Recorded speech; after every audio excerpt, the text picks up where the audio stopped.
Morning guys. So ngayon guys, mag-a-adjust tayo ng kadena ng TMX 125. So dito ang ating TMX 125 ito. Kalilinis lang. So pakita ko muna sa inyo yung kanyang kadena. Ito mga idol. Napakaluwag na ng kadena niya. Ayun. So reminder lang ulit mga idol, ang video na ito para lang po sa mga first timer na hindi pa marunong mag-adjust ng kadena. Para po sa inyo ito mga idol. Pakita ko sa inyo kung paano yung tamang pag-adjust. Shout out sa mga marunong na dyan. Bigyan na natin to sa mga first timer mga idol. First timer nga pala. So, tara umpisa natin mga idol. Let's go. Sa pag-adjust nga pala ng kadena mga idol, kailangan natin ng digis na tools ganito. Tapos 12 na back range. Pwede rin open pero mas maganda pag back range na kaganyan.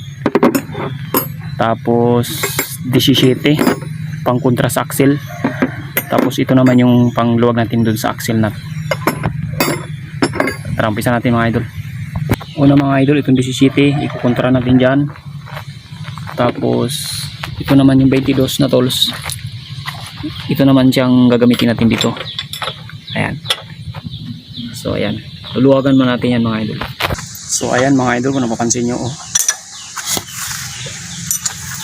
ayan, maluwag na siya, ganyan lang mga idol. Katamtaman na, wag naman sobrang luwag. Next mga idol, dito sa kanyang adjuster, itong G's luluwagan natin ng konti lang patras after dito. Tapos ito naman higpitan natin ng konti para hihilayin nyo naman yung kadena natin. So let's go. Wala kasing taga-ako ng kamera, kaya tsaga tayo ganito. So yun mga lodi, naluwagan ko na. Tapos yung kabila na naman luwagan natin. Yun mga lodi, naluwagan na rin natin itong kabila. So mag-umpisa natin mag-adjust. Sa pag-adjust mga idol, pakiramdaman nyo lang. Bali gagamit kayo ng 12mm na tools. Tapos higpitan nyo lang ito. Yan, higpitan nyo lang. Tansyahin nyo lang po yung paghigpit. Yan. Meron naman titingnan dito ito, kung nakikita nyo may arrow dyan kung hanggang saan yung higpit. Nasa sa inyo na yan kung masyadong mahigpit o hindi. Sa akin katamtaman lang. Higpitan natin.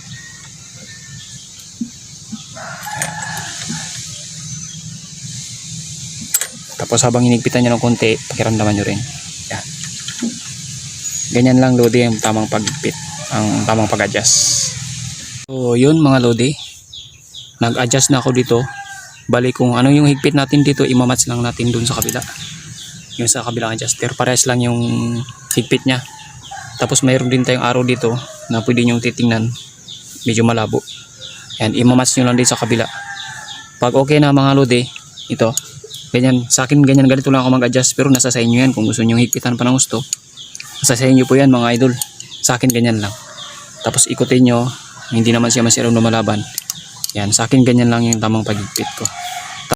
Finally mga idol, na tapos natin adjust, naibalik ko na rin yung kanyang chain cover.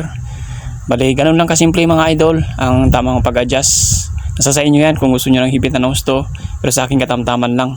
Yan, ganyan lang ang pag-adjust ko mga idol. Tapos mamaya maglalagay na rin tayo ng langis para smooth pag gamitin natin. But hanggang dito na lang ang ating video mga idol. Maraming salamat.